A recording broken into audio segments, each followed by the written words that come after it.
কি?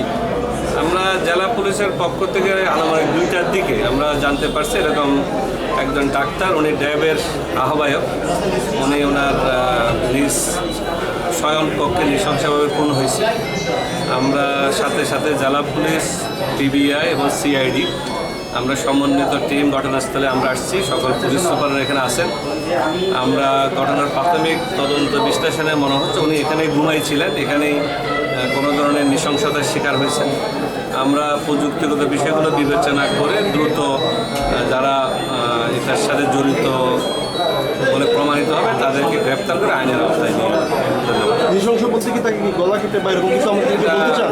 এরকম ওনার শারীরিক বিভিন্ন নৃশংসতা, ওনার গায়ে ছুরির দাঁড়ানো ছুরি, তারপর ওনার শরীরের একটা অঙ্গ কেটে ফেলা হয়েছে, সেটা আমরা সিআইডির একটা ফরেন্সিক টিম আসতেছে সিরাজগঞ্জ থেকে, তারাও এখান থেকে আলামত নেবে। তখন বিস্তারিত জানা যাবে যে ওনার এখানে কোনো ফিঙ্গারপ্রিন্ট অথবা অন্য কোনো বিষয়ের আলামত পাওয়া যায় কিনা। কেউ জিজ্ঞাসাবাদের জন্য আটক আছে কিনা? না, এখনো পর্যন্ত কোনো আটক নাই, প্রযুক্তিগত বিশ্লেষণ চলতেছে। Thank you.